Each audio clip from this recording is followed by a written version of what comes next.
Hi all, in this video I'll be showing you submitting a new employer for approval and creating an activity, which is the job title on myWEX.ca. Once you are logged back into your myWEX account, we are going to be going to Employers, View Employers,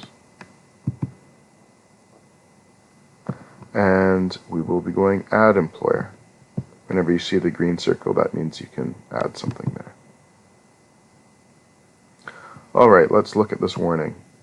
Before adding a new employer to the district repository, search on employers, all statuses not just active, to ensure there is not an existing employer with the same name and address. Alright, so before we enter in a new employer, let's make sure it's not already in the system. Why we have to do this is because it can create quite a mess in the database if there are multiple entries for the same employer. We define an employer by the address. So for example, McDonald's, it is not listed as one employer, but each location and physical store address would be listed separately. Let's look at Langley, for example. So by searching in here, I could have part of Langley or all of Langley to search, and this would show me Langley Memorial Hospital as well as Audi of Langley. So if Langley is anywhere in the employer name, then that's how we would search. And usually the employer name is the easiest way to do the search. All right, and there we go. We've got everything with Langley in it, but I'm actually looking for 888 bikes. No, they're not here. Perfect. No employers available. I'll try 88. Oh, there's 88 bikes, but I'm looking for 888 bikes. No employers available. All right, we will look at adding this by clicking on to the new employer.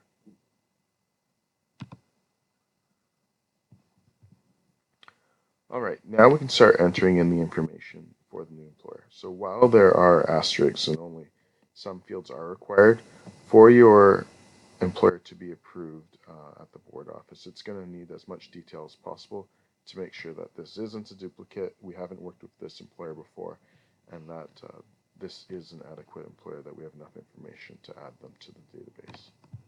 I'm going to save some time by filling in this information in advance. Now you can see that I've entered in all the information into all of the fields.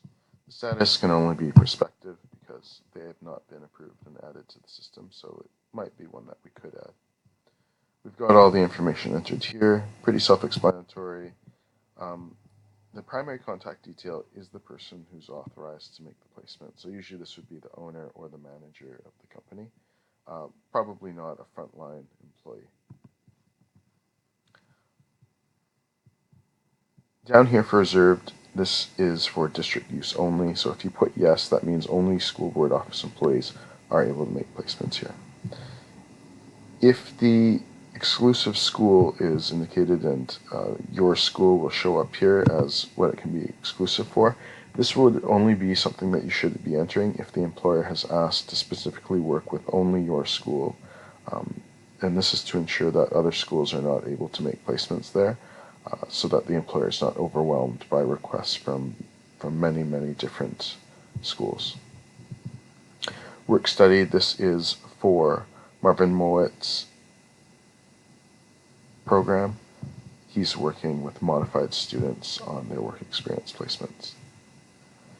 Additional language, as indicated by the employer. Minimum grade. Please note that students do need to be a minimum of 14 years old to complete a work experience. And the WCB number. This is the account ID or the WorkSafe number for the employer. This is found on the WorkSafe clearance letter, and you'll see more details on how to collect that information in another video. Worksite analysis date. This is when the site is personally visited by a staff member and the WorkSafe student work placement form has been complete. This is essentially vetting the employer to ensure that it's a safe place for students to be completing work experience at. The site has been checked out. It has a good protocol and safety structures in place so that our students will have a good experience there. One-time use is if the employer has said, we only want to do this one time, and we don't want to be accepting more students after this. So all the rest of the work experience teachers who are on WEX know that this is not an employer that's open for taking more placements. Any notes, this is visible by anyone who clicks on this employer, so these are very public notes, so please take that into consideration. Now that we've completed everything here, we can go to Create Employer. Now do not click on here. Do not click there. We want to keep going down, and now you'll see that there's all these extra tabs. So we're going to have to go through those now, and it will save us a lot of time later. Activities. It's key that you do this now, and this is basically, we're going to add one. This is basically the job title and the role that the student will have while they're there. So let's say that the student at the bike repair shop will be bike assembler and tester. There we go. So this gets auto-populated based on previous work experience placements that we've had. So try to use job titles that we've already used before if possible, and it matches up with what is happening at that business. We can only pick work placement. Next, we will go through the whole list and try to find the one that's most similar to what the student will be working on at this placement. And I'm going to go with manufacturing. Looks like it's the best fit. You don't need to put anything into activity position. Use primary contact details. So if there is someone else who would be responsible for authorizing this from the employer level, you could put in their information, but otherwise this will just auto-complete it from the first page. And this we will also leave the same because we've set up this employer with this address, so this should be the employer address that we're linking to the file. Next is for dress code, and I'm going to complete this so that you can see what it looks like when it's complete. Here's what the basic section looks like once it's completed. So we've got some basic details on what the dress code and the student would be expected to wear while they're there, the safety equipment. This should mention what the employer will provide and what the student is expected to be using.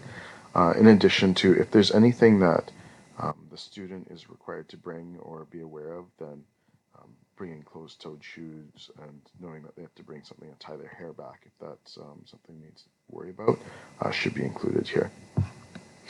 For job duties, this is basically some different things that they will be doing while they're on the placement. Try not to make it too specific. Try to keep it broad, as there may be some related tasks that evolve during the work experience.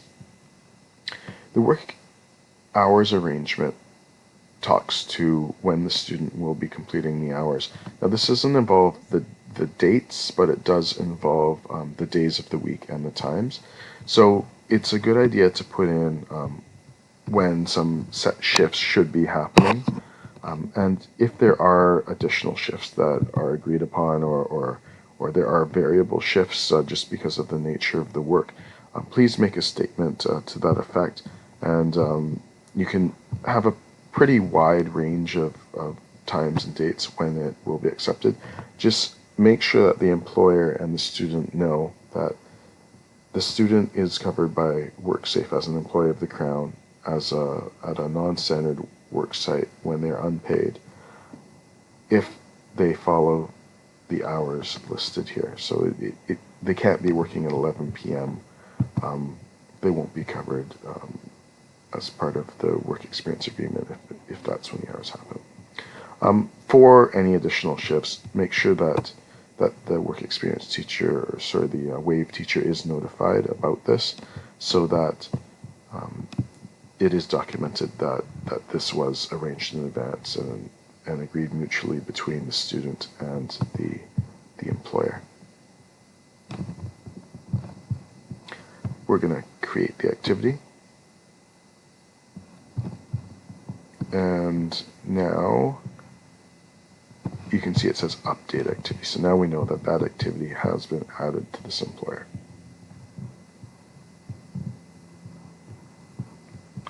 So we're going to go back now because there's not really anything else that we need to add with regard to placements yet because this employer is not active.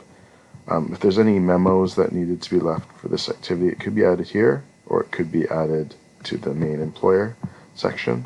Certificates is not a tab that we're currently using, so we're going to leave that blank and go back. Alright, so now we're back to our employer, and here we are. We've added this activity. So again, this is the job title of what a student would be doing. Constraints. This is what an employer may want to limit the placements. This probably wouldn't be a problem for a new employer until it became a known issue that they're getting too many requests from too many different people. So they could put that in, and the system will block any placements from going beyond what the employer has requested. Prerequisites.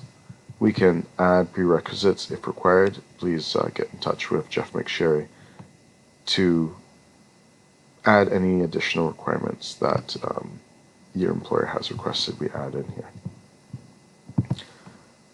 Memos, just like the notes section, this is just another location to leave notes to other people who are viewing this employer. Documents. This is where we are going to be adding audit documents related to this employer. This includes with the original WorkSafe clearance letter. So that's where this should be the PDF document that you got off WorkSafe's website that you will be uploading. You'll also have the PDF copy of the worksite analysis. So the name of that form is the WorkSafe Student Work Placement Form. So I'll show you how to upload one of these. Again, we're going to click on the green button. We're going to have to browse for it on our computer. And let's pretend that here it is. You're going to have to go create document, and now it's been uploaded, and you can verify it down here. Perfect. Placements. Notice that we cannot add it until the employer is active, so all we're going to be doing is updating the employer and making sure that it gets submitted.